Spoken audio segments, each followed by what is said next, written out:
Glória a Deus, meus queridos. Que bom. Estamos dando continuidade a essa série de estudos, onde nós estamos falando do mundo dos mortos. E essa parte 4, eu não vou fazer uma recapitulação como eu fiz nas outras partes, não, ok?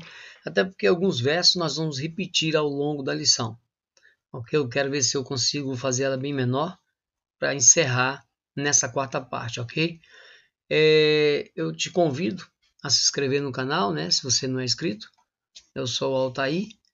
Esse é o canal O Fim Deus do Princípio. Aqui nós fazemos a série de estudos, sempre interligando todos os estudos, ok? Eu te convido até mesmo a participar da nova série que nós vamos fazer, onde nós vamos ligar justamente essa questão do mundo dos mortos com Jesus ter ficado 3 dias e 3 noites no ventre da terra. Mas nós, através desse estudo, verificamos e vamos finalizar agora nessa parte que realmente ele ficou 3 dias e 3 noites no ventre da terra. Mas se ele ficou 3 dias e 3 noites no ventre da terra, então Jesus morreu numa sexta-feira e ressuscitou num domingo? É isso mesmo? Então eu te convido a participar da nova série, que você vai ver que tem como nós destrincharmos a entrada de Cristo em Jerusalém, o momento em que ele foi ali aprisionado até a cruz, até a sua morte e ressurreição. Nós temos todo destrinchar ali nos evangelhos e nós vamos te mostrar o porquê Jesus falou que ficou 3 dias e 3 noites no ventre da terra. Ele comparou este sinal com o sinal do profeta Jonas. Então, se Jesus falou, é porque foi. Então, nós vamos destrinchar essa parte na série que nós vamos fazer agora, logo após essa, tá ok? Então, aguarde, eu te peço para acompanhar, porque inclusive está interligada com este estudo, ok? Então, veja, eu coloquei aqui, né, como eu falei, eu não vou recapitular, né, como eu faço sempre, porque nós vamos destrinchar ao longo dessa lição e vamos estar repetindo algumas coisas para que não fique muito massivo, ok? Vamos lá. Então eu coloquei aqui onde está, ó morte, o teu aguilhão. Isso aqui é retirado de 1 Coríntios capítulo 15, né? Ali dos 55, 56. E eu coloquei, e você pode pesquisar e entender e compreender que aguilhão é aquele ferrão, né? Um ferro com a ponta, né?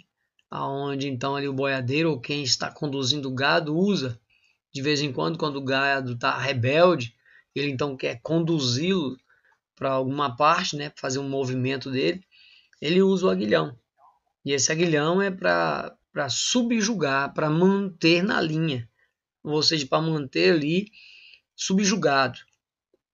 Em outras palavras, preso à vontade de quem está com o aguilhão na mão. Então, o aguilhão aqui, quando a gente vê onde está, ó morte, o teu aguilhão, onde está, ó morte, o teu ferrão, onde está, ó morte, a tua autoridade de conduzir e de guiar e de permanecer ali aqueles que estão sob o seu controle subjugados? E nós vamos ver que aguilhão aqui é o pecado. Onde está a morte, o teu aguilhão? Aguilhão é um pecado que conduz à morte. Lembra ali de Romanos capítulo 6, verso 23, que diz que o salário do pecado é a morte?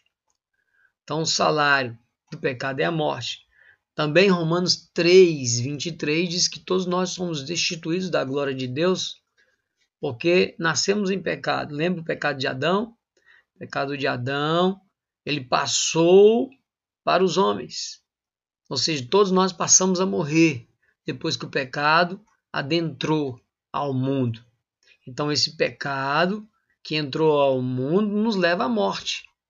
Então, esse pecado é o aguilhão que está nos conduzindo à morte. Mas Cristo, quando veio, morreu e adentrou ali o mundo dos mortos, ele entrou no mundo dos mortos sem pecado. Cristo não pecou. E por ele não ter pecado, este aguilhão, este poder da morte, essa autoridade que está na mão de Satanás, não teve poder sobre Jesus. Por isso que ele entrou, pregou ali aos espíritos em prisão e saiu. e ainda saiu com autoridade. Saiu então com autoridade, é como se ele tivesse tomado este aguilhão da mão de Satanás, ou seja, aí como se fosse uma chave, né? A chave do inferno, a chave do mundo dos mortos. Essa autoridade de descer, de entrar e sair, de abrir e fechar o mundo dos mortos. Preste atenção que isso é importantíssimo para quando adentrarmos o Apocalipse, ok? Você vai ver que ele tem a chave da morte e do inferno, ou seja, essa autoridade que estava na mão de Satanás. Nós vamos ler os versos daqui a pouco. Então ele tem esse direito de agora entrar, porque agora este aguilhão, que é o pecado, não tem mais poder sobre Jesus e sobre os que estão em Cristo. Tá aí então ele levou o cativo o cativeiro, levou as pessoas que ali estavam no paraíso. Não, porque existe um tempo determinado sobre a terra, um tempo de trabalho, nessa grande plantação, nós já aprendemos sobre isso, né, onde haverá uma grande colheita no final. Então há um tempo de trabalho nessa terra estipulado por Deus, ok? Você quer conhecer a respeito dos tempos determinados? Você então estuda as festas de Deus. Aqui no canal nós temos estudos sobre as festas, e ali nos fala os tempos determinados de Deus. Ali é um pano de fundo, um panorama onde Deus traça ali o tempo do homem de trabalho nessa terra aqui, o tempo em que o homem vai permanecer trabalhando nessa terra. Há um tempo determinado. Você então consegue perceber, entender e aprender que tempos são esses, né? Através das festas e através dos jubileus. Então eu te convido se você não está entendendo o que eu estou falando, eu te convido a participar deste estudo, que você vai entender o porquê Deus deixou que Satanás, então, a qual usurpou o reino, prosseguisse até o final, ok? Então, vamos dar andamento no estudo. Eu te convido a ficar até o final, para você não perder essa revelação. É de suma importância para o restante de várias outras revelações em que nós, ao longo da Bíblia, vamos caminhando e necessitamos de tudo, né? Tudo entrelaçado. A Bíblia é uma concordância. Então, se eu tentar inventar algo aqui, vai ficar solto e vai me dar problema em algumas revelações, em algumas profecias. Não vai fechar a conta, ok? Então, vamos lá. Então, o mundo dos mortos. Então, você entendeu que o aguilhão aqui é o pecado. Esse aguilhão que conduz, que subjuga, é o pecado. Então, Jesus, então, toma esse aguilhão da mão de Satanás. Como se fosse assim, para ficar mais pedagogicamente, para que você possa entender melhor, ok? Vamos prosseguir.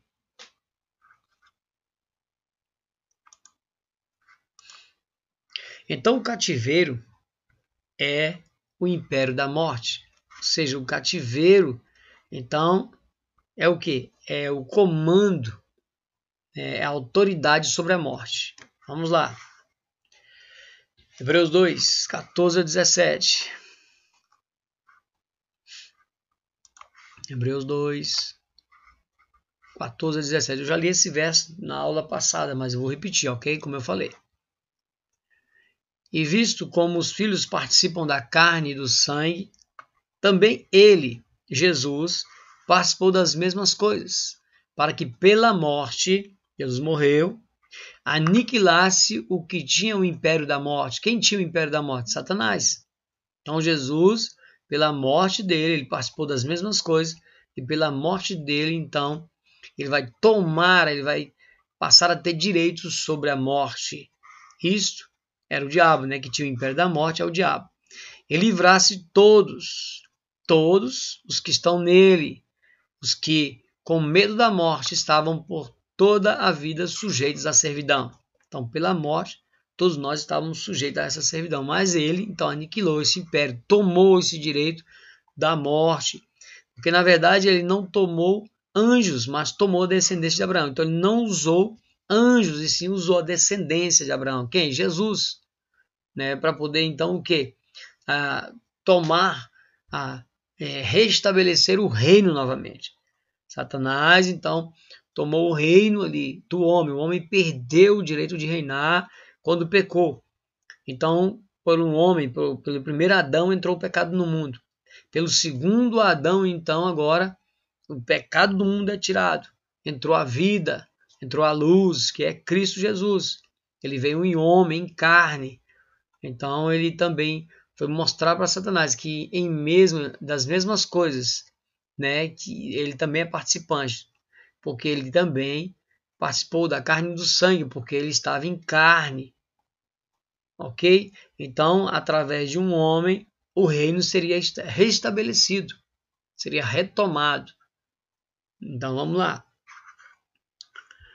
Pelo que convinha que em tudo fosse semelhante aos irmãos, ou seja, que em tudo Cristo fosse semelhante a nós, homens, para ser misericordioso e fiel sumo sacerdote naquilo que é de Deus, para expiar os pecados do povo. Então, lembra quando eu fiz a ligação? Então, ele é o nosso fiel sumo sacerdote. Por quê? Porque ele está expiando hoje os nossos pecados. Ele está hoje em um tabernáculo celestial, vimos na aula passada, no lugar santo dos santos, à destra de Deus, aonde então ele está expiando, trabalhando.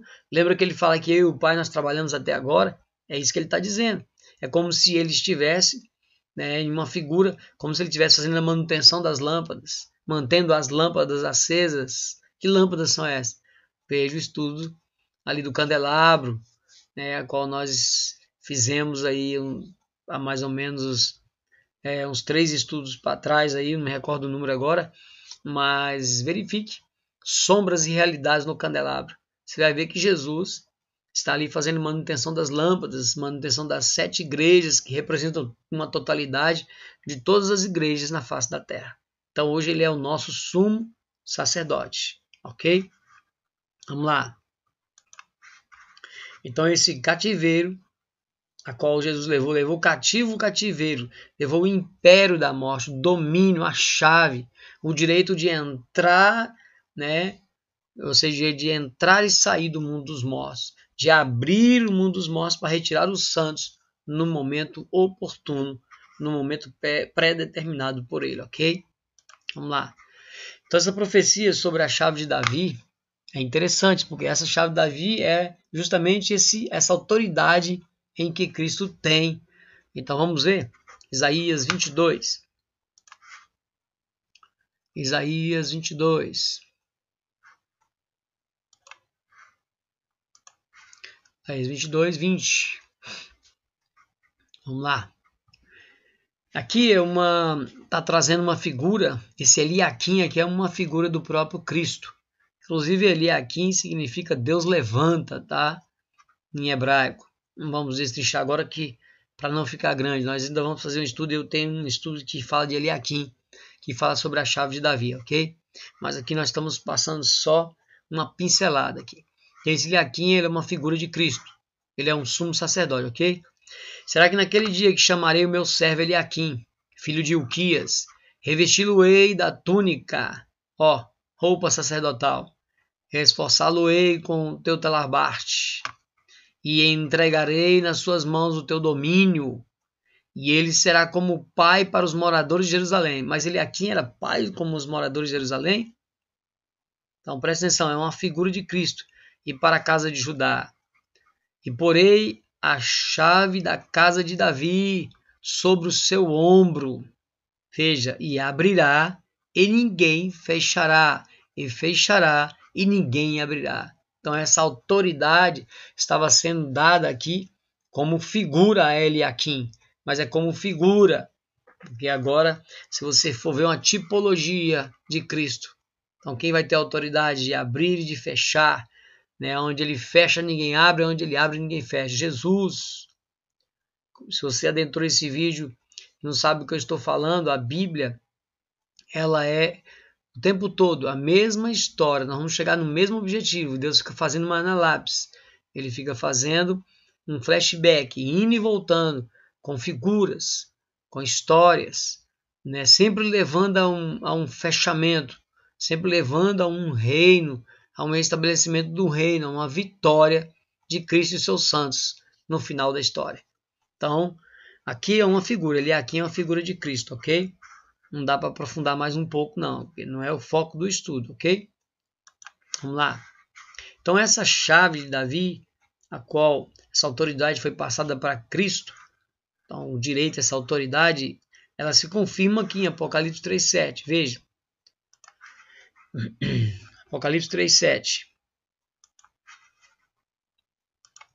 Apocalipse 3,7.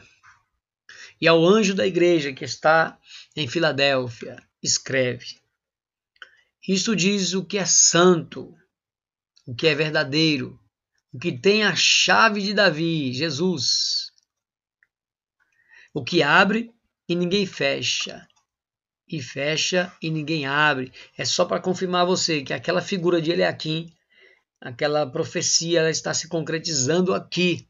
Esse anjo é o próprio Cristo. Ele então tem essa chave, ok? Vamos lá. Ou seja, nós já estudamos sobre as 7 igrejas, sabe muito bem que Cristo se manifesta de uma forma diferente para cada igreja, para que cada igreja necessite uma da outra, para que as revelações se completem, ok? Também nós estudamos sobre isso. Então vamos falar agora, ok? Também se confirma também Apocalipse 9:1. O próprio Apocalipse 9:1. E o quinto anjo tocou a trombeta, e viu uma estrela que do céu caiu na terra. Ele foi-lhe dada a chave do poço de abismo. Então essa estrela que caiu na terra aqui é um anjo que veio até a terra com a chave do poço do abismo. Para quê? Porque aqui nesse momento, esse direito, essa autoridade de abrir, né, o abismo que está justamente ali entre o paraíso e entre o tormento. Lembra que estudamos na parte, desde o começo nós estamos estudando, na verdade, onde na primeira parte nós vimos a questão do abismo, já na segunda parte nós destrinchamos a literalidade dos outros dois locais. Então, essa autoridade, essa chave de abrir, né, essa autoridade de abrir e fechar o mundo dos mortos. Por quê? Porque aqui, na quinta trombeta, vai haver vai usar justamente gafanhotos, ó. Se você for ler aqui no 3, vai dar fumaça que vai sair do poço do abismo, vieram gafanhotos sobre a terra, e são demônios que vão ser soltos, que estão preparados ali para o juízo. Lembra quando nós lemos ali em Pedro? São anjos que estão ali presos e destinados e preparados para o juízo. Então aí, em determinados momentos, o mundo dos mortos vai ser aberto para que esses anjos que estão aprisionados executem o juízo pelo mando de Deus. Ok? Vamos lá, vamos prosseguir. Então se confirmou então essa profecia de Isaías ali para Eliaquim, confirmando aqui com Cristo, com as chaves e esse anjo que vai abrir então ali o mundo dos mortos para liberar os demônios. Então se confirmou então. Então essa autoridade aqui ela foi retomada por Cristo. Ok? Vamos lá. Então esse é um direito, uma autoridade sobre o mundo dos mortos. Apocalipse 1:18. Apocalipse 1:18. Veja. E ao que vive, fui morto, ó, Jesus, para confirmar ainda, você tem dúvida se era Jesus que nós estávamos falando dele? E o que vive, fui morto, mas eis que estou vivo para todos sempre. Amém? E tenho as chaves da morte e do inferno, ou seja, ele tem um aguilhão das mortes, ele tem autoridade sobre a morte e tem autoridade de entrar no mundo dos mortos. Tá? Inferno aprendemos, que é partes baixas, mundo inferior, plano inferior, mundo dos mortos. Então ele tem autoridade sobre a morte, né? E tem autoridade sobre abrir e fechar o mundo dos mortos. Por quê? Porque na vinda dele o mundo dos mortos vai se abrir e os santos serão retirados. Todo olho verá, lembra que todo olho verá, inclusive os que transpassaram, que estão lá no tormento, que transpassaram Jesus, eles também vão ver na hora que o mundo dos mortos se abrirem, mas eles não vão ser retirados neste momento, só na segunda ressurreição para a condenação no trono branco. Já falei sobre isso, mas vamos repetir, né? Que é para ficar bem frisado para não esquecer. Então veja que no primeiro momento na vinda dele vai abrir o mundo dos mortos, mas vai tirar só os santos. Já nós vamos falar um pouco sobre isso, né? Eu vou falar que a vinda dele será justamente no último dia. Daqui um pouquinho a gente reforça mais um pouco essa ideia. Então vamos lá. Então ele tem as chaves da morte e do inferno. Tem um aguilhão, a autoridade sobre a morte e a autoridade sobre o inferno, ok? Acho que ficou bem claro isso aí. Isaías 25, 8, 9. Isaías 25, 8, 9. E aniquilará a morte para sempre. Que dia? Lembra que a própria morte e o inferno será lançado no lago de fogo? Então ele vai aniquilar a morte quando? Depois do milênio. Porque no milênio ainda haverá morte, porque tem nações na carne aqui ainda, ok? Você não está entendendo o que eu estou falando, vai ver os estudos sobre o milênio.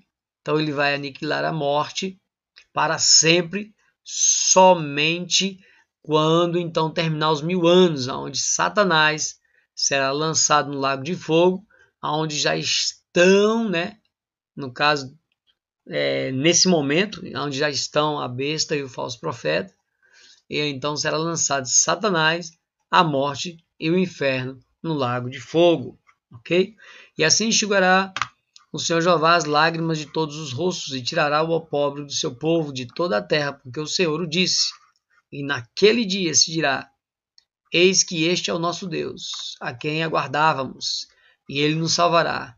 Este é o Senhor, a quem aguardávamos na sua salvação, exultaremos e nos alegraremos. Tá vendo? Então é isso daí.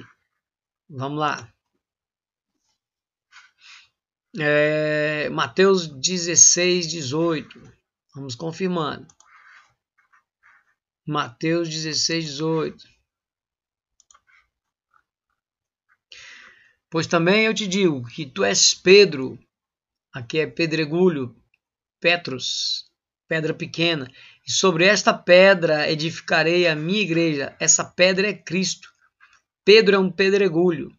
Pedra é Cristo, pedra de esquina, pedra fundamental. Aí muitos, principalmente os católicos, né, pensam que a igreja foi edificada em Pedro. E tem Pedro, então, como um papa, o primeiro papa. Então, né, não condiz. Se você for no original, você vai ver. Pois também eu te digo que tu és um pedregulho, que tu és uma pedra pequena. E sobre esta pedra edificarei, sobre Cristo eu vou edificar a minha igreja. E vou te usar, Pedro, como pedra. Pedras preciosas, você e todos nós. Vamos se juntar a um templo espiritual, como diz o próprio Pedro nas suas cartas. Edificarei a minha igreja e as portas do inferno, as portas do mundo dos mortos. Agora você entende. A porta, porque aqui é Hades. Então a porta do Hades, a porta do mundo dos mortos, não prevalecerão contra a igreja, ou seja, contra ela. Então muitos usam esse verso meio errôneo, dizendo que nenhuma igreja será derrubada por Satanás, que Satanás não vai conseguir destruir nenhuma igreja. Então veja que se você pensar agora neste momento, nesse exato momento, enquanto você está participando desse estudo, você pode lembrar de que igrejas já foram destruídas, igrejas já foram fechadas nesse exato momento. Eu mesmo sei de 2 nesse momento, que inclusive estão fechando, mas não vou dizer o nome. Então, por que Satanás prevaleceu contra as portas da igreja física? Veja, ele não está falando de uma igreja física, porta de uma igreja física, de um CNPJ. Não, ele está falando que as portas do inferno, as portas do mundo dos mortos, não vão prevalecer contra os santos, contra a igreja. Por quê? Quando Jesus, então, vier, o mundo dos mortos vai se abrir. Então, você lembra que ele levou o direito, ele levou o aguilhão da morte, ele então agora expiou os pecados definitivos, então aqueles santos que estavam ali, agora o mundo dos mortos não pode mais segurar eles. Então essa autoridade, ou seja, esse mundo dos mortos não vai prevalecer contra os santos, não vai conseguir reter os santos que ali estão nesse dia. Que dia? Na vinda dele. Então na vinda dele, O mundo dos mortos não prevalece, não segura os santos. Então, os santos são retirados na vinda dele, na vinda de Jesus, na segunda vinda, vai ser tirado e não vai, então ele não vai prevalecer. Aí muitos entendem que as igrejas, as portas da igreja, ou seja, nenhuma igreja vai ser destruída, nenhuma igreja vai fechar, né? Então não é assim. Tá? Agora você já aprendeu que esse versículo ele é usado muitas das vezes errado, ok? Porque Satanás entra dentro da igreja hoje. Você vê expulsão de demônios, por exemplo, quando alguém está ali possesso, Satanás está lá dentro. E muitas das vezes está sentado no banco ali, tranquilamente, vários possuídos e não acontece nada. Nem todos se manifestam. Ok? Então veja que não é uma igreja física, tá? E sim o mundo dos mortos. Acho que deu para vocês entenderem, ok? Aqui é o Hades, tá ok? O Hades não vai prevalecer, o Hades não vai te reter, não vai reter os santos que ali estão aguardando a vinda do Senhor, ok? Vamos lá. Romanos 6:9. Romanos 6:9.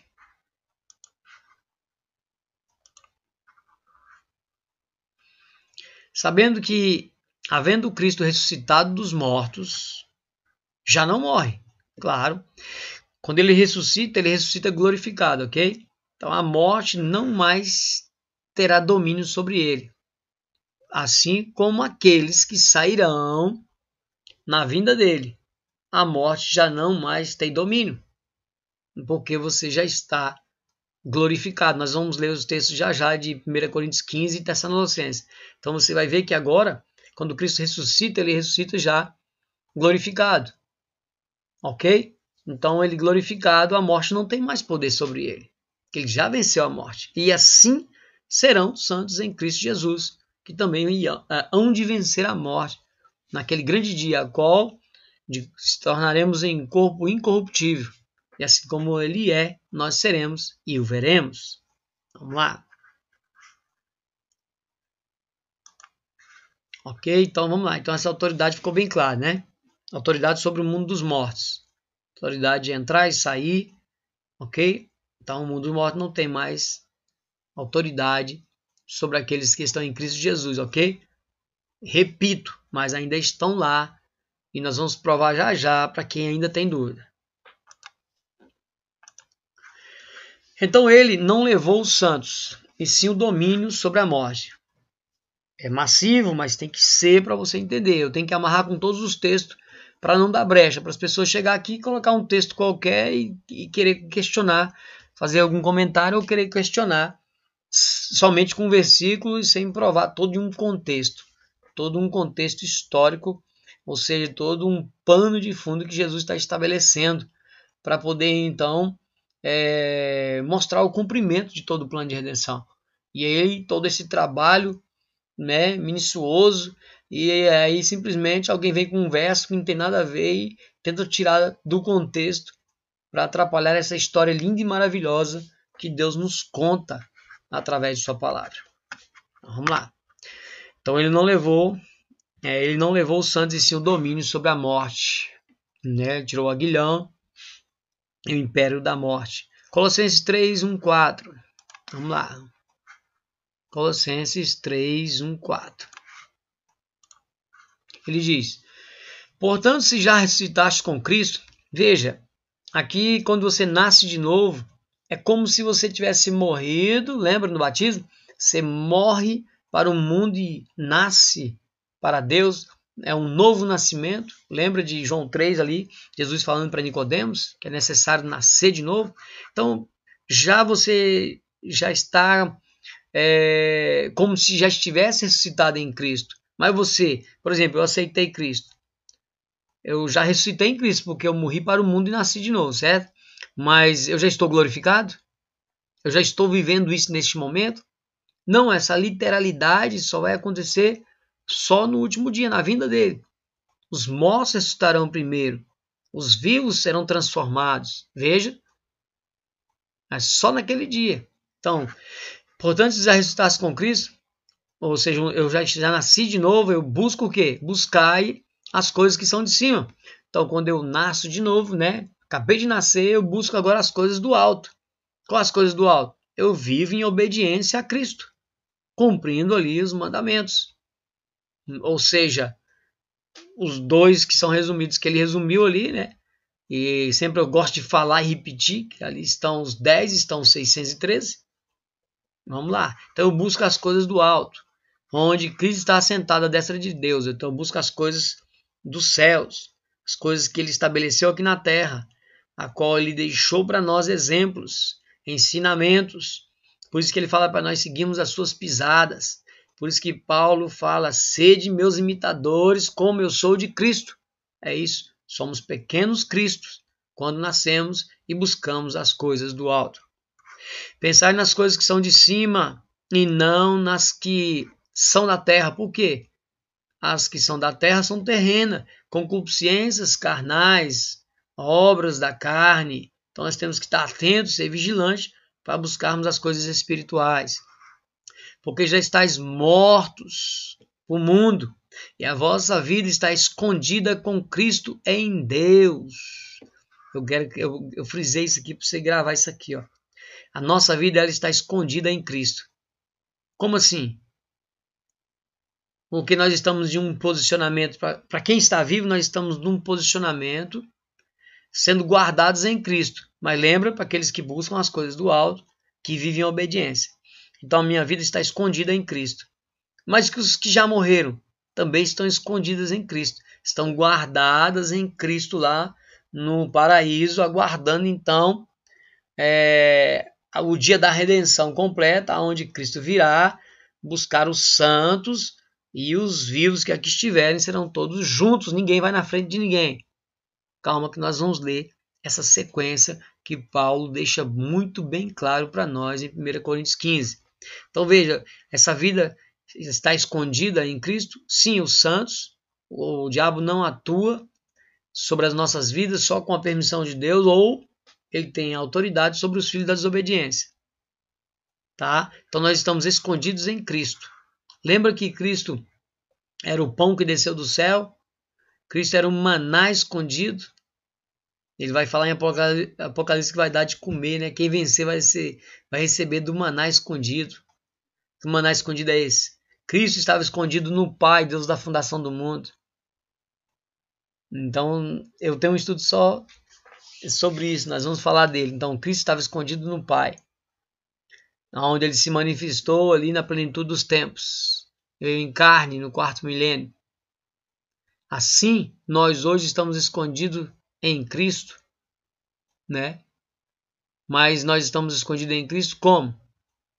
Em obediência, aceitando, nascendo de novo, onde nós seremos manifestos. Quando? Na plenitude dos tempos, ou seja, na vinda dele. Por quê? Porque nós vamos ser glorificados. E assim como ele é, nós seremos. Não dá para aprofundar muito agora, porque senão eu vou adentrar uma questão de um estudo que eu já fiz e falta só publicar no canal aqui, ok? Vamos aguardar a questão do maná escondido. É maravilhoso esse estudo, ok? Vamos lá. Quando Cristo, que é a nossa vida, claro, acabamos de falar, se manifestar, que dia que Cristo vai se manifestar? Então, também vós vos manifestareis com ele em glória. Veja, nós só vamos nos manifestar como ele é só na vinda dele. E aí sim, quando ele se manifestar, nós também vamos nos manifestar. Quando? Na vinda dele. Vamos lá, vamos prosseguir que você vai entender. Veja que os santos só irão ressuscitar no último dia. João 6. João 6, 39, 40. Só no último dia, gente. Por isso que, né, a gente prega o pós-tribulacionismo. Por causa disso. Então Jesus vai se manifestar no último dia. João 6, 39, 40. Veja. E a vontade do Pai que me enviou é esta: que nenhum de todos aqueles que me deu se perca, mas que o ressuscite no último dia. Então, todos que o Pai já deu para Jesus, por exemplo, os que estão lá no paraíso, o Pai já deu, não tem mais como tomar. Aqueles que o Pai deu, ou seja, aqueles que aceitou e venceu, não há como mais ser retirado da mão de Cristo. Porque já venceu. E ele vai ressuscitar no último dia. Que último dia? O último dia é no início da tribulação? Não. O último dia é no final da tribulação. É na última semana de Daniel. Quando ali Jesus então virá. Ao ressoar da última trombeta. Então vamos lá. Porquanto a vontade daquele que me enviou, a vontade do Pai é esta, que todo aquele que vê o Filho e crê, nele tem a vida eterna, e eu o ressuscite no último dia. Mas hoje nós vemos Cristo? Não, mas eu creio que esse Jesus que falou tudo isso, que veio por mim, morreu, ressuscitou o terceiro dia, está à destra do Pai, eu creio. Então, nós temos a vida eterna. Se você crer, você tem a vida eterna. E ele vai o quê? Ressuscitar no último dia. Então, alguém já ressuscitou e foi para o céu? Na frente de alguém? Não, é no último dia. Vamos lá. Nós já falamos sobre isso em algum estudo. Nós falamos sobre isso. 44, 54, no mesmo capítulo. 44, 54. Ninguém pode vir a mim. Ninguém pode ir a Jesus se o Pai que me enviou não o trouxer. Como é que o Pai traz? Como é que o Pai traz? Através do Espírito Santo, através de todos os ensinamentos, através dos profetas, através da palavra. O Pai então se revelou em Cristo Jesus. O Pai se revelou em Cristo Jesus, então a todos aqueles, né, que o Pai me enviou, ou não trouxer, eu ressuscitarei no último dia. Então veja, Jesus vai ressuscitar só no último dia. Não é no primeiro dia da tribulação, que não é o último dia, você ainda tem 7 anos quando inicia a tribulação. Alguns acreditam que os santos serão levados ali no início da tribulação. Então veja, se você acreditar nisso, então João está falando, desculpa a palavra, João está falando besteira. Isso aqui não vai se cumprir. Vamos lá. Vamos prosseguir. Vamos lá. Há uma ordem, como eu falei. Então João fala de último dia, mas há uma ordem. Paulo confirma essa ordem. Vamos lá. Por quê? Por que eu quero mostrar essa ordem? Porque se você entender que há uma sequência, que ninguém foi na frente de ninguém, você vai entender que o paraíso continua lá, que o tormento continua lá, que o abismo continua lá, e quem foi ao céu é o nosso sumo sacerdote que está no santuário, onde ninguém pode entrar com ele. Nós vimos e vamos repetir isso no próximo slide, quando vamos ver ali Levítico 16. Então, 1 Tessalonicenses capítulo 4. 1 Tessalonicenses 4. É muito... Isso aqui é tremendo mesmo, esse capítulo todo. É tremendo, não é porque não dá tempo da gente ler. Só vou ler 13 e 18. Não quero, porém, irmãos, que sejais ignorantes acerca dos que já dormem, acerca dos que já morreram, para que não vos entristeçais. Não fique triste, crente. Se você tem um conhecido, um parente que morreu em Cristo, não se entristeça porque ele foi para um lugar melhor, ele já está aguardando, né, num lugar de conforto. Claro que a gente sente o luto, sim, você tem todo o direito, mas não entristeçais porque ele conseguiu vencer. Como os demais que não têm esperança. Então quem sofre, que demais? As pessoas que não têm Cristo, que não têm esperança, que estão na cega, não sabem o que vai acontecer, né? Então não tem esperança. Eu tenho esperança, você tem esperança, meu irmão. Que assim que nós falecemos ou morremos, ou aqui igual fala dormir, nós estaremos com Cristo, já estaremos no paraíso, no antigozo, já aguardando para que todos juntos alcance, né, a glorificação. É o que nós estamos vendo agora aqui, nesses versos, ok? Porque se cremos que Jesus morreu e ressuscitou, eu creio, assim também aos que em Jesus dormem, assim ao que também em Jesus morreram, aqueles que estão no paraíso, Deus os tornará a trazer com ele. Com ele. Presta atenção, trazer com ele. Calma, vamos lá. Dizemos, pois, isto pela palavra do Senhor, que nós, Paulo está falando, incluindo ele ali, que nós, o que ficarmos vivos, porque no momento em que ele vier, os que estiverem vivos, para a vinda do Senhor, vivos para a vinda, não precederemos os que dormem. Ou seja, os vivos não vão na frente dos que morreram. Por que que não vai na frente? Ah, então tá aí, mas eles podem ir na minha frente, eles morreram primeiro. É? Dizemos, pois, isto pela palavra do Senhor, que nós, o que ficarmos vivos para a vinda do Senhor, não precederemos os que dormem. Por quê? Porque o mesmo Senhor, Jesus, descerá do céu com barulho, com alarido, com som e com voz de arcanjo e com trombeta de Deus. E os que morreram em Cristo ressuscitarão primeiro. Então, na vinda de Cristo, os mortos ressuscitarão primeiro. E depois, os vivos que não podiam ir na frente, vamos ver? Depois nós, os que estavam vivos, os que ficamos vivos, seremos arrebatados juntamente com eles nas nuvens, não é no céu. Então, nas nuvens, a encontrar o Senhor nos ares. E assim estaremos sempre com o Senhor. Então, veja, se algumas pessoas já estivessem ressuscitadas, já estivessem no céu. Então, veja, elas morreram e já estavam no céu.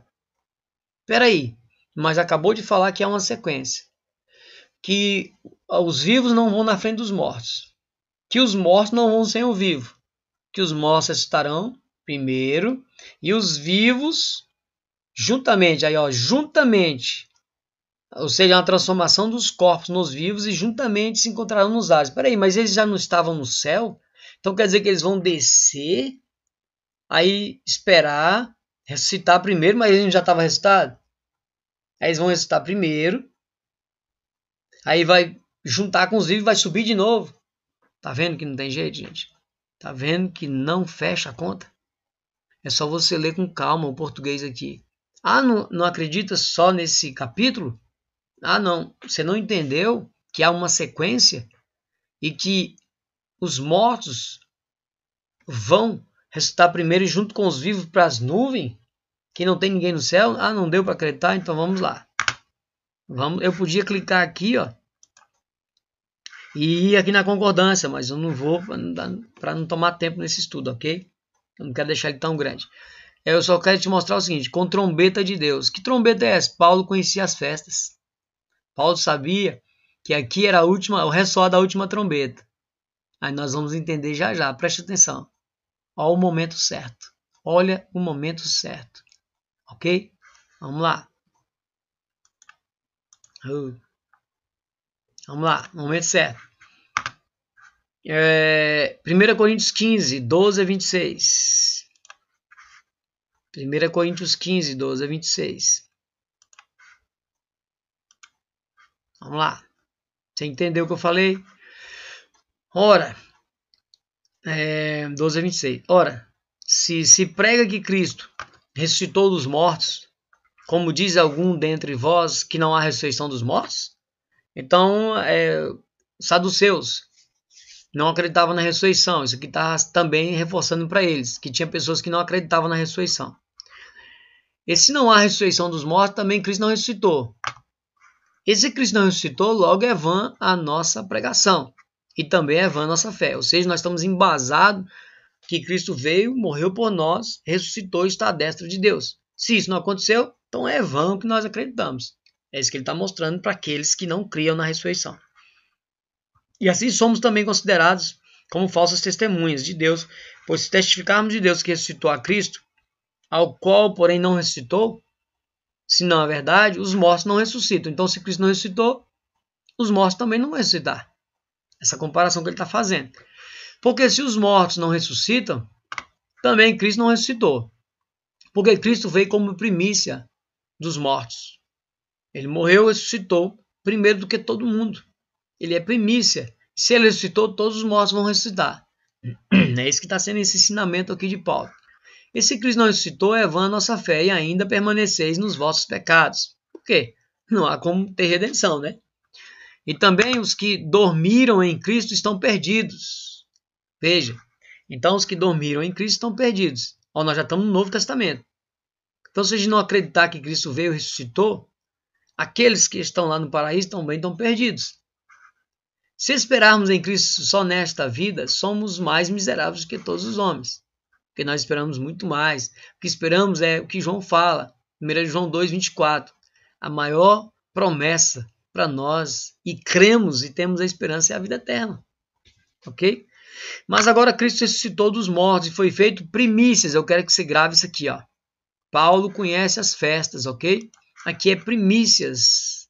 Primícias de quê? Já eu te mostro. Dos que dormem, ou seja, primícia, ele foi o primeiro dos que já morreram. Primeiro dos que já morreram. Primeiro de quê? A entrar no mundo dos mortos, a estar no mundo dos mortos e sair. Ele foi o primeiro, a primícia. Ah, mas então ele foi o primeiro, então os outros saíram? Calma. Não tire conclusões apressadas.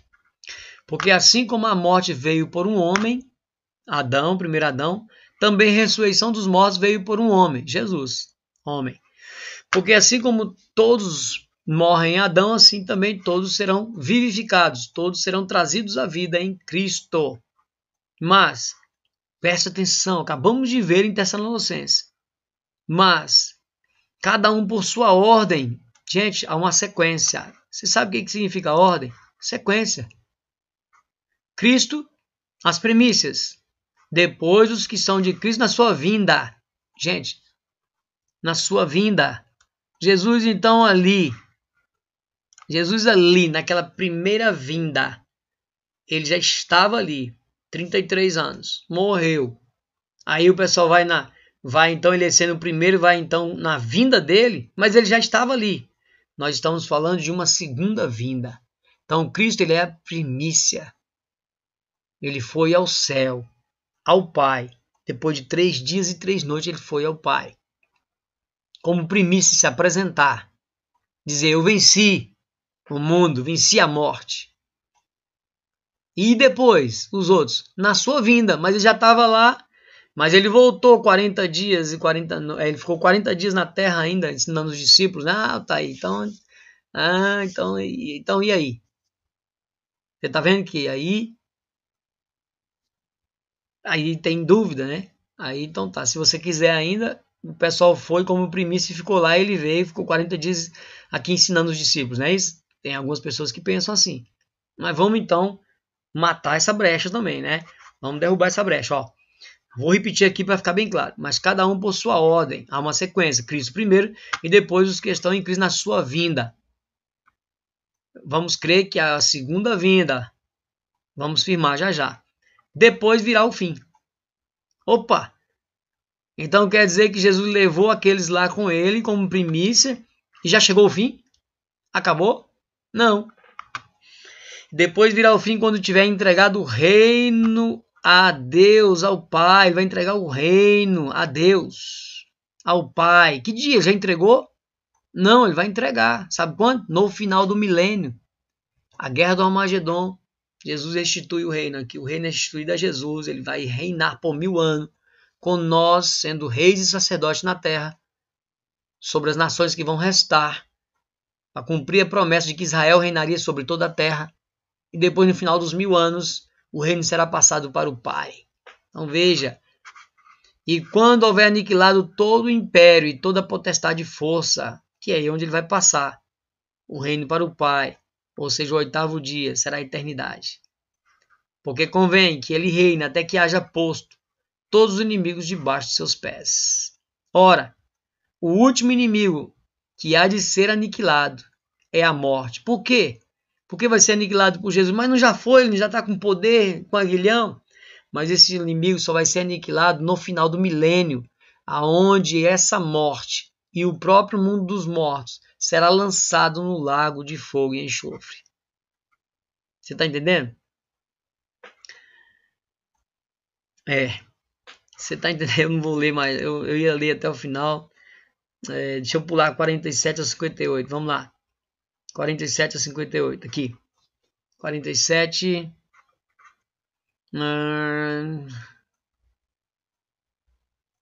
47 a 58. Vamos lá, vamos aqui. Se você ler o capítulo todinho, é excelente, mas está muito grande para a gente ler, né? O primeiro homem da terra é terreno, o segundo homem, o Senhor é do céu. Então, Adão e Jesus. Igual o terreno, tais são também terrenos. Como Adão era terreno, nós somos terreno. O qual é celestial, tais também os celestiais. Então, hoje nós somos como Adão, mas naquele dia seremos como Cristo. E assim como trouxemos a imagem do terreno de Adão, assim traremos também a imagem celestial. Quando? Quando formos glorificados. Lembra? Assim como ele é, o veremos? Vamos lá. E agora digo isso, irmãos, que a carne e o sangue não podem herdar o reino de Deus, nem a corrupção herda a incorrupção. Ou seja, ele está falando dos santos. Nós não estaremos em carne, nós estaremos com o corpo incorruptível. Quer ver? Presta atenção. E eis que vos digo um mistério. Na verdade, nem todos dormiremos, nem todos vão morrer, mas todos seremos transformados. Por quê? Há alguns vivos que estarão aqui no final, na tribulação. No final da tribulação vai ter gente que vai estar vivo e vai vencer. É necessário que alguns morram, mas alguns vão permanecer vivos. Então, esses também têm que ser transformados, porque carne e sangue não herdam esse reino, esse final. Então, veja, carne e sangue não. Então, esse mistério vai acontecer. Que mistério? É a transformação dos corpos. Como é que você vai saber que mistério é esse? Veja lá.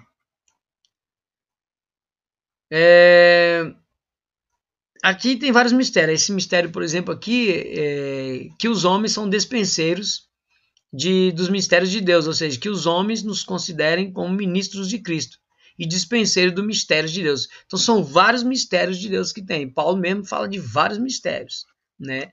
Paulo ele fala de muitos mistérios. Se você for em Apocalipse 10, ele não está aqui na relação da concordância não, mas se você for em Apocalipse 10, quer ver o mistério? Apocalipse capítulo 10, acho que é o verso 7. Mas nos dias da voz do sétimo anjo, que sétimo anjo? Ao ressoar da sétima trombeta, nós vamos ver já já, quando tocar a trombeta, se cumprirá o segredo. Aqui é mistério, tá? Palavra. Algumas versões é mistério. Mistério de Deus, como anunciou aos profetas seus servos. Que mistério é esse? É esse mistério que nós estamos vendo aqui, ó. Eis que vos digo um mistério. Nem todos vamos dormir, nem todos vamos morrer, mas todos vão ser transformados, ou seja, nós seremos transformados. Então esse é o mistério, é a transformação dos corpos. Vamos correr um pouquinho. No momento, então a transformação, não é o arrebatamento. No momento, a vírgula, vai haver uma transformação, vai acontecer esse mistério no momento, num abrir e fechar de olhos. Ante a última trombeta, a sétima, Paulo conhece as festas. Porque a trombeta soará e os mortos ressuscitarão incorruptíveis, ou seja, com os corpos transformados. E nós, os que estivermos vivos, seremos transformados. Viu? Então, no ressoar da última trombeta vai acontecer esse mistério. Que mistério? A transformação dos corpos. Num momento, no abrir e fechar de olho, é a transformação dos corpos, não é o arrebatamento. Aí, cadê o arrebatamento? Porque convém que isso que é incorruptível, que é corruptível, a carne, se revista da incorruptibilidade, o que é celestial, e o que isso que é mortal, carne, se revista da imortalidade, que é um corpo transformado. E quando isso que é corruptível, carne, se revestir da incorruptibilidade, coisa celestial, é isto que é mortal, se revestir da imortalidade, então cumpre-se-á a palavra que está escrita. Tragada foi a morte na vitória, porque agora há uma transformação dos corpos. A morte foi tragada. Onde está a morte do teu aguilhão? Onde está aquele que conduz, aquele que subjuga o Satanás? Onde está? Onde está o inferno? Onde está o mundo dos mortos, a tua vitória? Ou seja, se abriu, os santos foram retirados daí. Ora, o aguilhão da morte é o pecado. E a força do pecado é a lei. Por que força do pecado é a lei? Porque é a lei que apontou o pecado.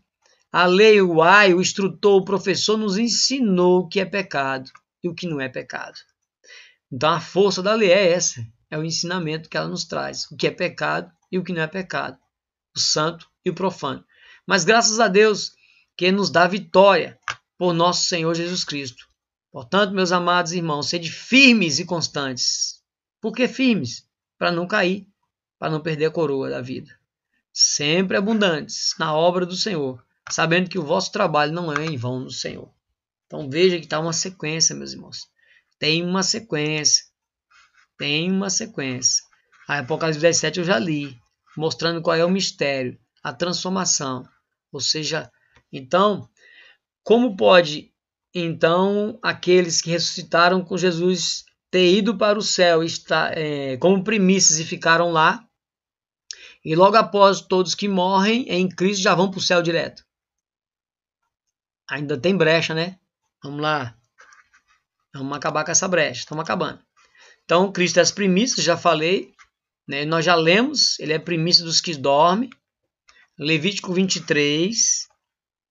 Onde fala das festas, né? Levítico 23. Vamos lá. Esse capítulo tremendo, mas eu vou ler só essa parte da premissa. Então Jesus ele cumpriu todas as festas, tá? Você não aprendeu sobre as festas, é interessante, é um pano de fundo importantíssimo na Bíblia, ok? Então Jesus ele cumpriu todas as festas, ele cumpriu Páscoa, ok? Ele cumpriu Páscoa, cumpriu as primícias, aí ele cumpriu a primícia, aí ele cumpriu a festa das semanas aqui, ó, e ele cumpriu a festa da primeira parte do Pentecostes. Lembra quando nós falamos? Ele cumpriu a primeira chuva ali no Pentecostes, o derramado do Espírito Santo, ali em Atos capítulo 2, então, o derramado do Espírito Santo foi a primeira chuva, a chuva, então, temporã, falta serôdia. Eu já falei sobre isso em vários estudos. O que eu quero trazer aqui é o seguinte, justamente essa festa aqui, ó, que lá, enquanto Jesus ele tinha morrido, na Páscoa, você pode ir em Êxodo capítulo 12, que está falando da Páscoa. Quem é a Páscoa? Jesus. Paulo, 2 Coríntios 5, 7, que ele é o nosso Cordeiro Pascal. Então ali mostra Cristo, que é a nossa Páscoa. Asmos, né, que veio tirar o pecado.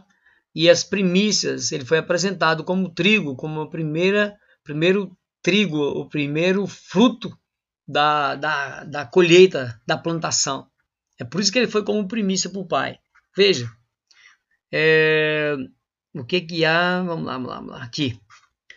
E falou o Senhor a Moisés, dizendo: fala aos filhos de Israel e diz: quando houverdes entrado na terra que vos hei de dar, e cegardes a sua cega, ou seja, colher, então trareis um molho das premissas,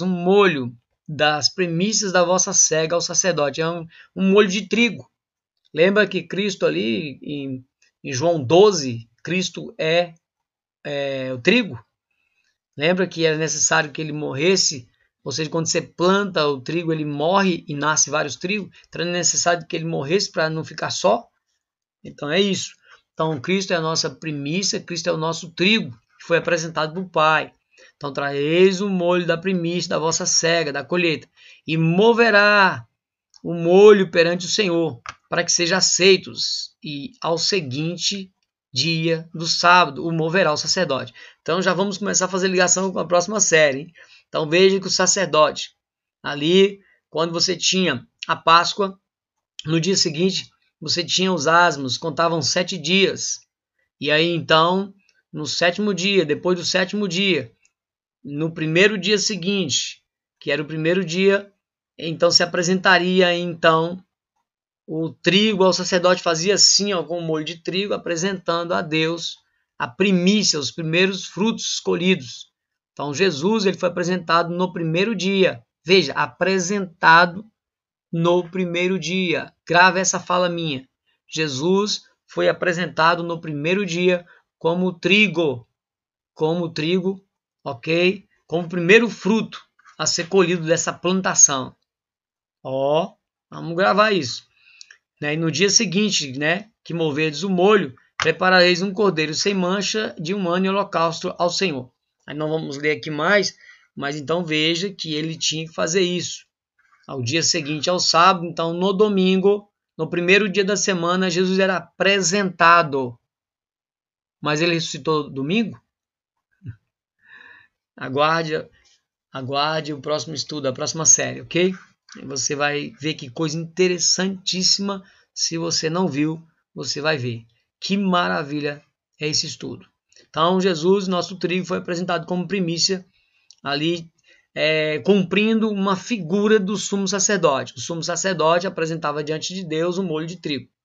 E o nosso sumo sacerdote Cristo foi direto se apresentar ao Pai, porque ele é o sumo sacerdote, então ele é o próprio trigo, então ele foi se apresentar como primícias ao Pai, sozinho, não foi com ninguém. Ah, ainda tem dúvida ainda? Vamos lá. Ainda tem alguma dúvida? Aqui ele é o trigo, João 12, 24, ok? Você lembra desse verso? Não lembra desse verso? Vamos ler, né? Para não ficar só na minha palavra. Mateus 12, 24.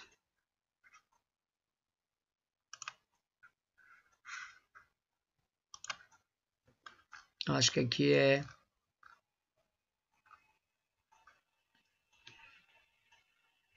Mateus 12, não. É João 12, hein? Acho que eu errei aqui. Deixa eu ver. É João lá. João 12, 24. Mateus não. Não dá, né? João 12, 24. Aqui. Na verdade vos digo que se um grão de trigo caindo na terra não morrer, fica ele só. Mas, se morrer, dá muito fruto. Viu? Então Jesus está falando dele mesmo. Se você for ver aqui, ó, ele está falando dele mesmo. E aí, tanto é que ele vai falar aqui, ó, o Filho do Homem será levantado. Ele mesmo dá continuidade. Isso aqui não existe, isso aqui foi colocado para facilitar, né, a procura. Então aqui é tudo junto. Então Jesus está falando dele mesmo. Se você for ver ele como trigo, e é necessário que ele morresse, que ele fosse plantado para dar muito trigo. Ok? Vamos lá. Se você estudar as festas, você vai ver como é maravilhoso. Você vai entender toda a Bíblia completamente, principalmente Apocalipse.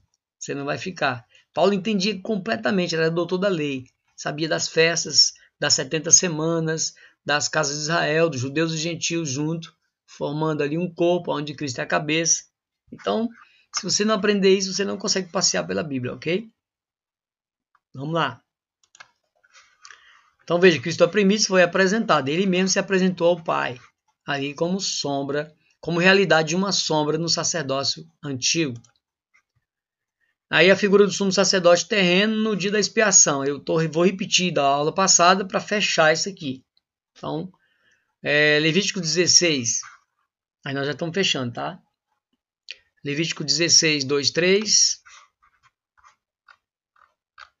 Levítico 16, 2, 3. De novo, mostrando a figura de um sacerdócio terreno para a realidade do nosso sumo sacerdote, conforme a ordem de Melquisedeque, ok? Disse, pois, o Senhor a Moisés, dize a Arão, teu irmão, que não entre no santuário em todo o tempo. Lembra? Não entre no Santo dos Santos, porque ele só podia entrar uma vez no ano. Para dentro do véu, diante do propiciatório, diante da arca, que está sobre a arca, a tampa da arca. Os querubins estavam sobre o propiciatório. Já falei sobre isso. Deus se manifestava entre os querubins. Para que não morra. Se ele entrasse sem Deus mandar, ele morreria na hora. Porque eu apareço na nuvem sobre o propiciatório. Então havia a nuvem, uma fumaça do incenso ali, do sacrifício do sangue que ele levava lá para dentro, e nessa nuvem, nessa fumaça, então Deus se manifestava na tampa da arca, ok? Então, com isso Arão entrará no santuário com um novilho para expiação do pecado e um carneiro para o holocausto. O quê? Para o sacrifício, para que ali então acontecesse a questão também da fumaça também, do incenso e do animal que estava sendo ali queimado um pouco antes do altar de sacrifício. No altar de ouro, né? Na verdade. 17, né? E nenhum homem entrará na tenda da congregação. Ninguém podia entrar. Quando ele entrar a fazer propiciação no santuário, até que ele saia. Então Jesus, ele entrou, assim como o sacerdote terreno entrava, os outros ficavam aguardando ele sair, para ver se Deus então iria aceitar ou não ali, né, o perdão dos pecados. Na lei se cobria o pecado, tanto é que repetia todo ano o mesmo cerimonial. Já o nosso sumo sacerdote, uma única vez, ele então, por ele mesmo, né, ele se entregou a si mesmo como sacrifício uma única vez, o sacrifício perfeito, conforme diz Hebreus, e ali ele está então no Santo dos Santos, aguardando o tempo de cumprimento para que ele saia ali do santuário e expie o pecado definitivo e restabeleça o reino, ok? E nós então, assim como o sacerdote depois desse momento passaria para a festa dos tabernáculos, nós também vamos passar para tabernacular com o Senhor, morar com o Senhor, ok? Vamos lá. Também lemos Hebreus 9, 11 e 24, né? Hebreus 11, eu tenho que repetir para a gente fechar aqui com chave de ouro, para não dar problema, né? Hebreus 11, 11 e 24. Pela fé também a mesma Sara, Hebreus 11, Hebreus 9, eita, hoje tá bom, hein? Hebreus 9, 11 e 24. Mas vindo Cristo, o sumo sacerdote dos bens futuros, ou seja, de algo melhor, por um maior e mais perfeito tabernáculo, não feito por mãos, isto é, não desta criação, nem por sangue de bodes e bezerros, mas por seu próprio sangue, entrou uma vez no santuário, havendo efetuado uma eterna redenção. Então ele está uma vez, só entrou uma vez no santuário, está lá até hoje no santuário. E veja, sumo sacerdote dos bens futuros de uma melhor aliança, né? Não conforme a ordem, né, de Arão, mas sim conforme a ordem de Melquisedeque. Então veja que é um tabernáculo não feito por mãos humanas. Depois que ele morreu, o próprio corpo dele era um tabernáculo, o próprio Cristo é um tabernáculo. Nós somos um tabernáculo em Cristo. Mas hoje ele está num tabernáculo não feito por mãos humanas, ele está no céu, no Santo dos Santos, à destra de Deus. Ok? Aí eu vou ler aqui.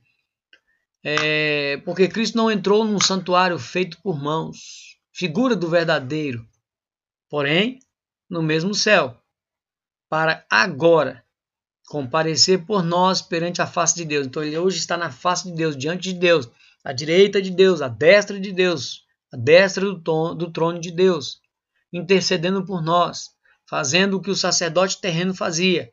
Ele adentrava como representante ali diante da arca, representando o povo, onde ele então fazia expiação pelo pecado dele, da família dele e pelo povo, onde Cristo hoje está diante da face de Deus, apresentando a gente, representando o povo, para poder então nós adentrarmos a presença do Pai com ousadia, conforme diz Hebreus, né? Adentrarmos então a Deus através de Cristo Jesus, através do nosso mediador, que é o sumo sacerdote, conforme a ordem de Melquisedeque.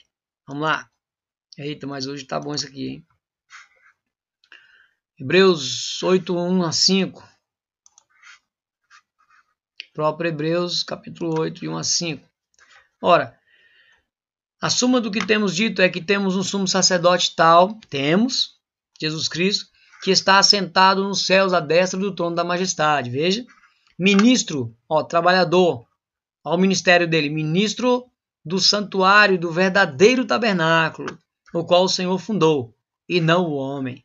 Porque todo sumo sacerdote é constituído para oferecer dons e sacrifícios, pelo que era necessário, que é o sacerdote terreno, que este também tivesse alguma coisa para oferecer. Esse Cristo. Assim como o terreno tinha que ter algo para oferecer, ele também tinha, mas ele se ofereceu a si mesmo. Ora, se ele estivesse na terra, nem tão pouco sacerdote seria. Por quê? É porque ele é da tribo de Judá e não da tribo de Levi. Havendo ainda sacerdotes que oferecem dons segundo a lei. Então, neste momento aqui dos hebreus, ainda tinha um sacerdócio, ainda estava havendo um sacerdócio misturado, já estava, né, Cristo estava sendo pregado ali, já tinha morrido, os cristãos estavam ali levando adiante a mensagem do reino, mas ainda havia o tabernáculo, havia o templo de pé. Então, se Jesus estivesse de pé, ele nem tão pouco sacerdote seria. Os quais servem de exemplar, de sombra, né, das coisas celestiais. Então, tudo que era feito do terreno era sombra das coisas do céu, como Moisés divinamente foi avisado lá no monte, estando já para acabar o tabernáculo. Porque foi dito, olha Moisés, olha, faze tudo conforme o modelo, viu? Igualzinho que eu estou te mostrando, o modelo que no monte se te mostrou. Então foi mostrado ali para Moisés no monte, como, que tipo de modelo, a planta, foi dado tudo para ele, conforme ele deveria fazer, porque aquilo ali seria uma cópia de algo que estaria nos céus, de algo que teria nos céus, seria uma sombra para algo futuro, que ali tudo se cumpriu em Cristo Jesus, ok? Desde o tabernáculo, desde as festas, toda a lei cerimonial, tudo se cumpriu em Cristo Jesus, ok? Vamos lá. Êxodo 25:40, estamos terminando, hein? Eita. Êxodo 25:40.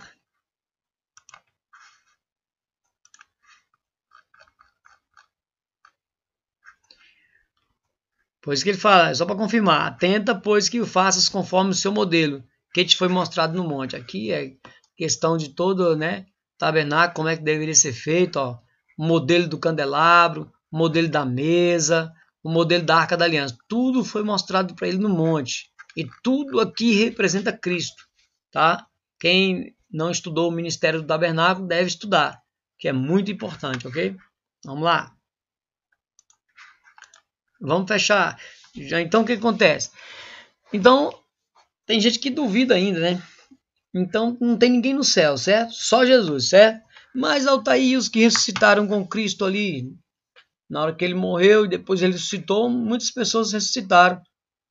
Esses foram as primícias que ele apresentou. Não. Isso foi o que a gente aprendeu no passado, mas nós hoje tivemos a mente aberta. Hoje a sabedoria do alto nos é dada, é só você pedir, conforme diz Tiago. Então vamos ver quem morreu e quem ressuscitou ali. Ó, os que ressuscitaram com Cristo, como alguns acreditam que são primícias apresentadas a Deus naquela ressurreição, quando Cristo ressuscitou, certo? Vamos lá? Mateus 27, 50 e 53. Mateus 27, 50 e 53. Mateus 27. Preste atenção muito, muito bem agora, tá? Vamos lá. Vamos lá. E Jesus, clamando outra vez, com grande voz, entregou o seu espírito. Aqui morreu. E eis que o véu do templo se rasgou em dois, de alto a baixo. De alto por quê? Para mostrar que veio de cima. E tremeu a terra, e fenderam as pedras. Abriram os sepulcros, e muitos corpos de santos que dormiam, morreram, foram ressuscitados. E saindo dos sepulcros, depois da ressurreição dele, só saiu do sepulcro, das covas, aqui do mundo dos mortos, saiu das covas, depois da ressurreição dele, entraram na cidade santa e apareceram a muitos. Que cidade santa é essa? Jerusalém. Então veja, então ele morreu e ressuscitou. Aí muitos, mas esse morreu e ressuscitou só 3 dias depois. Aí ficou parecendo aqui que, devido ao terremoto, quando ele morreu, ficou parecendo que essas pessoas ressuscitaram na hora que ele morreu e já saíram para a cidade. Não, não. Aí aqui o escritor, aqui, o evangelista Mateus, ele resumiu. Então veja que abriram sepulcros e muitos corpos que dormiam foram ressuscitados. Mas ele explica. Saindo do sepulcro depois da ressurreição dele, presta atenção, entraram na cidade. Então, por quê? Por que entraram na cidade? Saíram do sepulcro e foram para a cidade. Foi alguém para o céu? Eles ressuscitaram e foram para o céu? Não, aqui está falando que eles foram para a cidade, apareceram. Não, tá aí, mas eles apareceram e foram para o céu. Se você ficar só nesse verso aqui, realmente você pode dar margem, mas eu já falei, nós fechamos tudo para não dar margem. Então nós vamos lá agora. Aonde nós vamos? Em Hebreus 11. Em Hebreus 11, 33 a 40. Lembra? Aqueles lá que ressuscitaram. Presta atenção. Hebreus 11. Vamos lá. Deixa eu pegar aqui o 33 a 40. Eita, ficando grande o estudo, hein? A gente não consegue falar pouco, né? Olha o cara que fala. Não consigo diminuir os estudos nem. Meu Deus do céu. Vamos lá. Os quais, pela fé, venceram reinos, praticaram a justiça, alcançaram promessa, fecharam a boca de leões. Apagaram a. Eu estou indo um pouquinho antes para entrar no contexto. Apaga, que está falando dos heróis da fé, né? Apagaram a força do fogo, escaparam do fio da espada, da fraqueza, tiraram forças na batalha e esforçaram. Puseram em fugida, né? Os exércitos dos estranhos. Então veja, aqui está falando dos heróis da fé. As mulheres receberam pela ressurreição seus mortos. Presta atenção, que mortos são esses? Lembra que eles lá em Mateus 27 eles ressuscitaram e foram para a cidade santa e foram vistos por muitos? Uns foram torturados. Quem? Esses que ressuscitaram e foram para suas mulheres na cidade santa. Mas aí, eles foram para lá, mas eles vão morrer de novo, porque eles não foram aperfeiçoados sem nós. Quer ver? Uns foram torturados, não aceitando o seu livramento, para alcançarem uma melhor ressurreição. Então eles acharam o seguinte, eles estavam no paraíso, foram ressuscitados, mas eles sabiam onde eles estavam, dando testemunho para suas mulheres e para os outros. Então eles falaram, não, onde eles estavam era muito melhor. Então eu não nego Cristo, eu prefiro morrer de novo para uma ressurreição melhor. Por quê? Porque eles sabiam que haveria uma ressurreição onde todos juntos seriam glorificados. Eles estavam lá e sabiam. Mas veja, não aceitando o seu livramento para alcançar uma melhor ressurreição. Então, uma melhor ressurreição, porque eles sabiam. E outros experimentaram, outros deles mesmos, os que ressuscitaram. Escárnios e açoites, e até cadeias e prisões. Foram apedrejados, cerrados, porque eles eram testemunhos vivos, gente. Você imagina? Lembra quando Lázaro ressuscitou? Tentaram matar ele de novo. Mata, porque ele é um testemunho vivo. Vai dar problema para nós. Vamos matar ele e aproveitar e matar Jesus também. Uma melhor ressurreição. Outros experimentaram escárnios, açoites, até cadeias e prisões. Foram apedrejados, cerrados, tentados, mortos a fio da espada. Andaram vestidos de peles de ovelhas, de cabras, desamparados, aflitos e maltratados. Veja, homens, deixa eu tomar água aqui. Fico muito empolgado. Ficando rouco aqui já. Homens dos quais o mundo não era digno. Não era digno por quê? Porque eles ressuscitaram, estavam como testemunho vivo. Então o mundo não era digno deles. Errantes pelos desertos, já estavam fugindo, e montes, e pelas covas e cavernas da terra, já estavam escondendo, porque as pessoas queriam matá-los.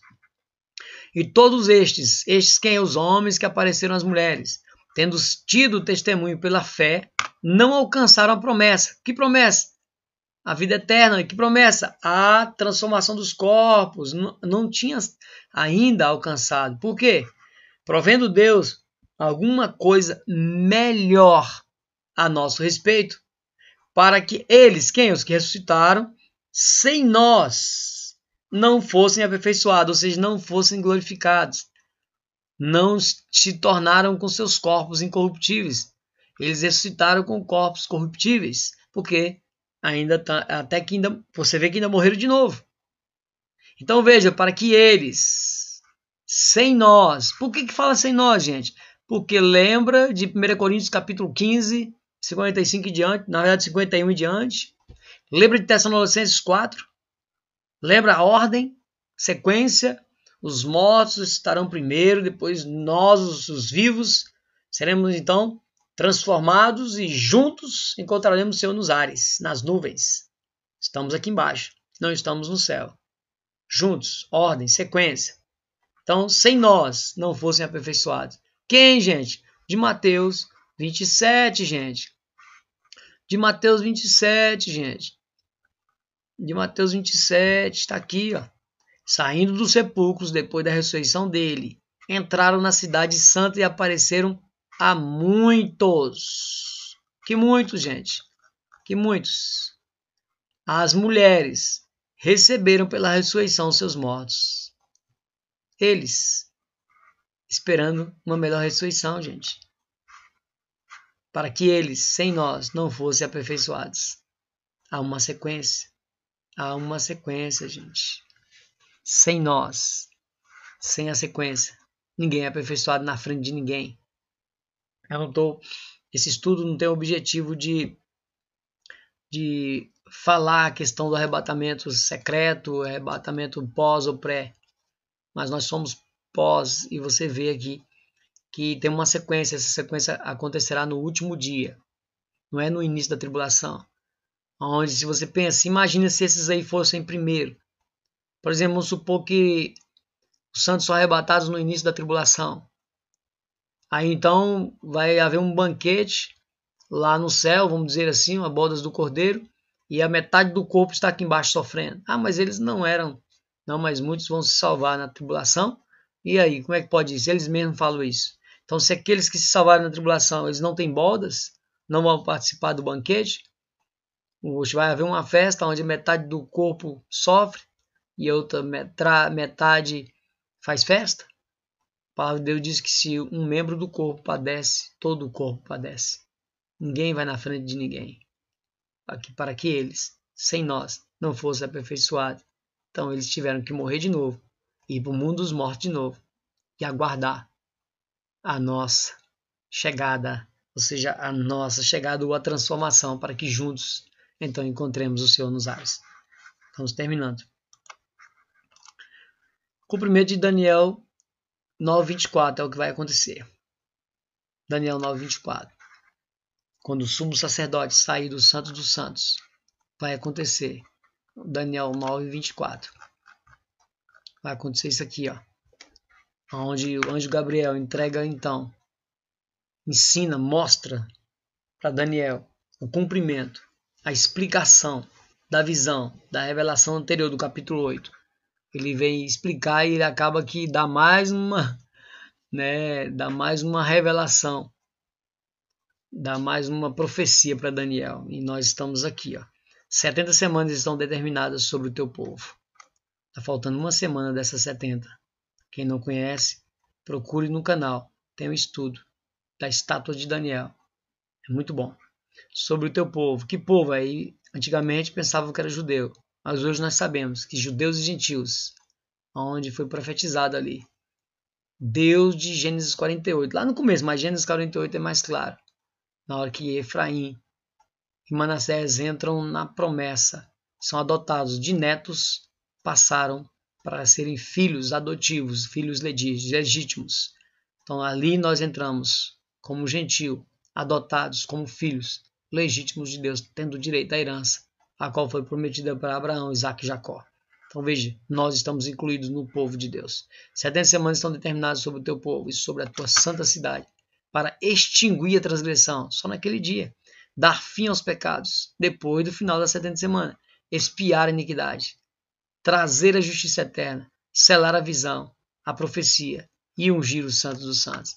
Então esses sete acontecimentos só vão ocorrer justamente quando o nosso pecado foi expiado definitivamente, quando o nosso sumo sacerdote sair. Então ele vai realizar todo esse acontecimento. Esses 7 pontos aqui vão ocorrer na saída dele, ok? Não dá para entrar em detalhes. Se você assistiu o vídeo dali quando eu falo da estátua de Daniel, você vai ver o que eu estou falando aqui, ok? Então nós vamos fechar, tá? Até ficou grande um pouco aqui, mas peço desculpa aos irmãos, mas vou tentar ver se eu consigo dividir esse vídeo aqui. Se eu não conseguir, vai ficar assim. Aí você vê por etapas, né, irmão? Mas não perca, porque se você não prestar atenção nos textos e nessa explicação, não adiantou nada você ver as outras partes. E esse é o fechamento, tá bom? Eu quero dizer aqui que a próxima série será então,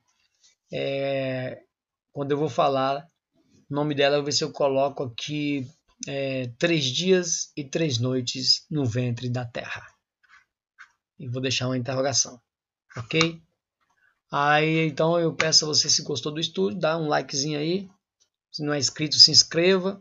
Divulgue o vídeo para os amigos, o vídeo possa ele possa ir para mais pessoas, para que as pessoas também tenham essa revelação, irmão. Isso é de suma importância para o conhecimento bíblico, ok? Comente se você tem alguma dúvida, se você tem alguma coisa para acrescentar, fique à vontade. Pode mandar comentários que nós vamos responder na medida do possível, ok? Amém. Fica com Deus e a paz de Cristo para todos nós. Amém. Fica com Deus, irmão. Deus abençoe a cada um de vocês. Em nome de Jesus.